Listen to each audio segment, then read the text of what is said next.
in South Africa. Well, the time is just gone 5:32 p.m. and in Johannesburg we are about 35 minutes away from the time of iftar on this 11th day of Ramadan in the CC iftar hour, and into the final half an hour or so of the iftar drive. We still have got our humanitarian segment coming through, and we also will be having our nasiha and the dua that will take us through to the time of Adhan for iftar this afternoon. But right now we're going across to be joined by Hawa Patel from the South African National Muslim Women's Forum, and many talking points. And we all know about the South African National Muslim Women's Forum, the wonderful work that they are doing, and I'm sure a lot more is actually happening during the month of Ramadan as far as the organization goes. Sister Hawa, Assalamu alaikum wa rahmatullahi wa barakatuh. Ramadan Kareem to you and welcome.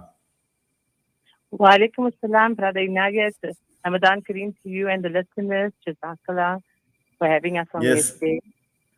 Always a pleasure having you, Sister Hawa. And I know over the years, the strong bond, the strong connection between the South African National Muslim Women's Forum, Salam Media, the days of our marhum brother Ibrahim Bhai Kangat rahimahumullah as well, who also passed away in the month of Ramadan. So there's just so much that we've experienced together by way of all the work that you have been doing, and your team, your organization as well. And I'm sure a lot is still taking place, Sister Hawa. Alhamdulillah, may Allah continue keep this working relationship so that we can reach out to many in need, inshallah. Amin. And may Allah also reward Uncle Marhum Ibrahim Bhai Gangat for his efforts in humanitarian work with Salam Media. I with all the women's groups, alhamdulillah. Gee. So, Hawa, let's talk about Ramadan. Obviously, it's a special month for us on an individual level, but also as an organization, an extremely special month for the South African National Muslim Women's Forum. Just take us through some of the issues now. I know there are some talking points. The one about the forum visiting this home for the elderly in Niger. And often we forget the elderly, and particularly when they are in homes for the elderly. They also, experience. They also want to experience a month of Ramadan of relative ease, of relative comfort, where they feel wanted, where they feel loved. They want to be with family, because this is what we do during Ramadan. We try and spend as much time as we can with our loved ones and our families, whether they're young or old, in the home. Gee, that's right. Alhamdulillah, just entering the home there in Niger and seeing the brightness of on their faces, the happiness to see people, to be loved, to be pampered, brought so much of joy to us who went to visit. So, Brother United, about 15 years ago, the National Women's Forum, the various towns, alhamdulillah, we networked, and those forums that are in Mahram distance to the Niger home had said, let's take it upon us that we will visit every Ramadan, the second Saturday in Ramadan, where we would take the road trip, take the youth, and take families and friends along and meet there and spend time with the orphans at that time who were at the premises and the age.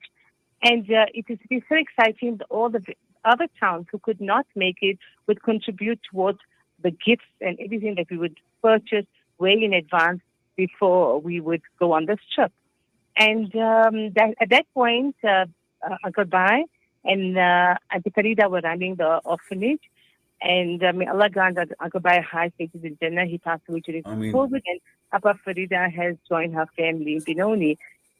And nevertheless, it was a time where we felt so good just being among the orphans and the old people and the du'as that they would give, and the young girls would sing for us and entertain. And we'd come back so fulfilled, content. May Allah be pleased. So yes, we did this year, the trip this Saturday that went by, and we had women's group from, we had Northcliffe from Heidelberg. It was Roshni, Benoni, and other ladies who came on their own to visit, to pay this visit. And over the years, yes, now BMCO has taken over the home that we used to visit. So the home is actually in Jameson Park, just before Niger. And BMCO has now transformed it into a beautiful place where they house abused women and children, and at the same point, children with disability. And home for the aged is still there. But now they have, they actually in the process to make a beautiful architectural design and a comfortable home for the old people who are living in the small little houses on the plot. So that's something that we're looking forward to seeing in the near future. Currently, whatever has been revamped is so comfortable and beautiful. On this trip, I was touched by a young girl who got married recently in one of the towns. And when she survived the marriage for after 1.5 years with physical abuse, she thought that this was enough. But she needed to get a safe place. And alhamdulillah, now that the place, the orphanage, has changed now to, it's called Nigel Muslim Care Center. We have found a place where abused women can go to and find a safe home. So it was starting to hear how she walked out of her marriage and she's come here and she started a life where she's trying to give back to others, alhamdulillah. So that is where we first talked at the Niger Muslim Care Center, where we had the Benoni ladies who are nearby to help us purchase all the gifts for all the workers, the people, the old people, the children, the abused women. And then we spent the morning there until Zohar, where we handed out the gifts, interacted with them, and then we left after that to Niger, where in Niger there is the Al-Ansar Boys Orphanage. Now that is also such a touching place to visit, and if there's anyone out there would like to help the National Forum to upgrade that place. The boys there, it's a young boys, some small who recite so beautiful, who go to school, who are looked after by the couple and the sheikh. However, you can see over the years that the place is dilapidated. So we spent the afternoon there with these children where they recited for us. We handed them their gifts, and then we gave them inspirational, motivational talks because they were really orphan boys who've come here to find a home where they find love and happiness. So it was really nice, and we took the various towns that took their youth groups along with, and this was a great eye opener to our youth. And I think that if more people could join us in the near future and take along youth in their environment, in their towns, it will be an eye opener to say we have so much to be grateful to, Shukr Alhamdulillah, where Allah has blessed us. You give how much contentment you get just by giving and spending time with the less fortunate.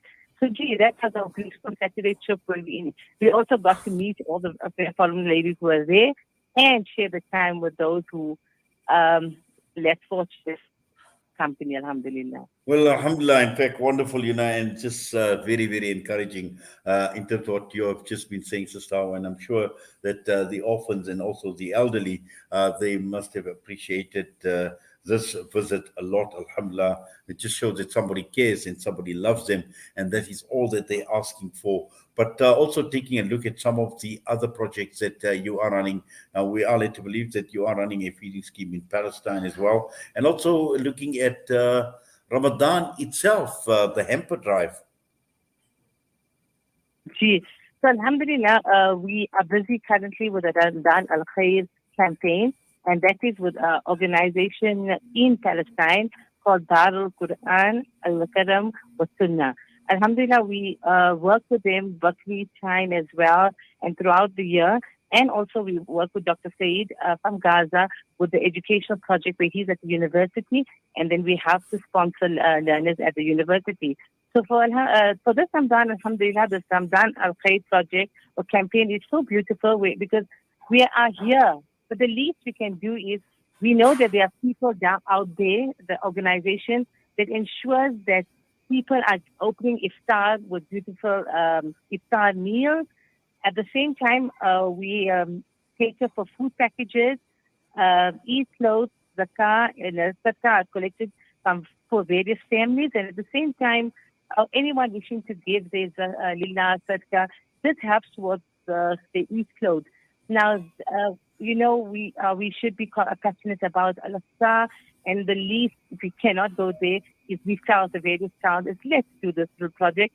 So a food package usually is about 450 rand, and an iftar meal, which is about 270. Then we have our e-clothes that works out per child for about 540 rand. And then we have the family where we give a full tax again for 550. Like we give hygiene tax, like we did in Niger, where we take hygiene tax, wherever we can assist and reach out. So this Palestine campaign is always throughout the year at different intervals. But what's beautiful about our project is the organization are on hand. When they do the iftar feeding program, pictures are sent out on that day from Palestine, showing how the children are spread out and the meals are handed in, and how the families are enjoying the meals.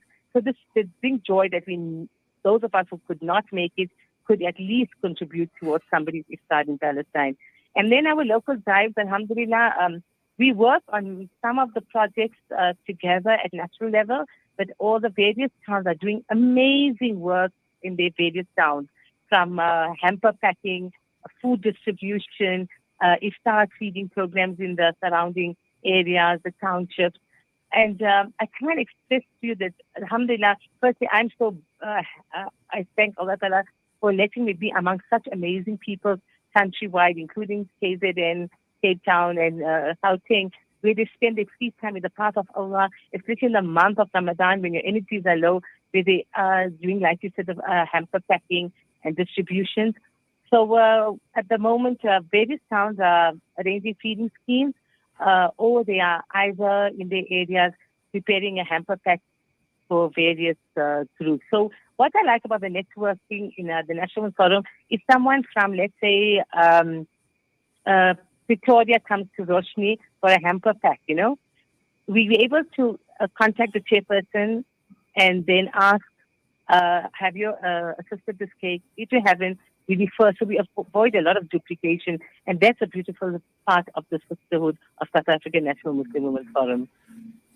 Well, alhamdulillah, we are truly blessed. And I think to a large extent, I must say that our sisters and organizations like the South African National Muslim Women's Forum and all the women's forums right across the entire country really make life a lot more easier for us as a Muslim Ummah. In fact, Sister, I would say, they actually complement a lot of the wonderful work that many organizations are doing in this country. And this is exactly what this Ummah is all about. It's our brothers, it's our sisters, all of us coming together for the common good, for the well-being of the Muslim Ummah. And alhamdulillah, once again, just listening to what you've been saying, I know we've just scratched the surface. There's just a lot more that the SANMWF is involved in, and inshallah, from time to time, we will be showcasing that as well. But for now, Allah accept, Allah reward your efforts. All the sisters who are involved in this, Allah grant you the best of rewards, the highest of rewards, inshallah. And this is a special month, the month of Ramadan, and I'm sure making it extra special, making a difference to humanity, which is what the South African National Muslim Women's Forum is doing. So, Sister Hawa, we wish you well, and everybody else associated with you. Assalamu alaikum wa rahmatullahi wa barakatuh. That was Hawa Patel, the South African National Muslim Women's Forum, with us this afternoon, the humanitarian segment, which brings us straight on to 14 minutes to 6. And we're going to go for an air break, and we're going to then link up directly with our guest this afternoon. And we are looking at the Imam out of Manenberg Masjid, who is going to be providing us with the nasiha, and we're talking about Maulana Abdul Rahman Abraham from Masjid Markazul Mujahideen in Manenberg in the Western Cape. So a quick break, an ad break, and when we come back, we're going to head towards a nasiha and then the dua and the time of iftar, the adhan at 6 minutes past 6 in Johannesburg.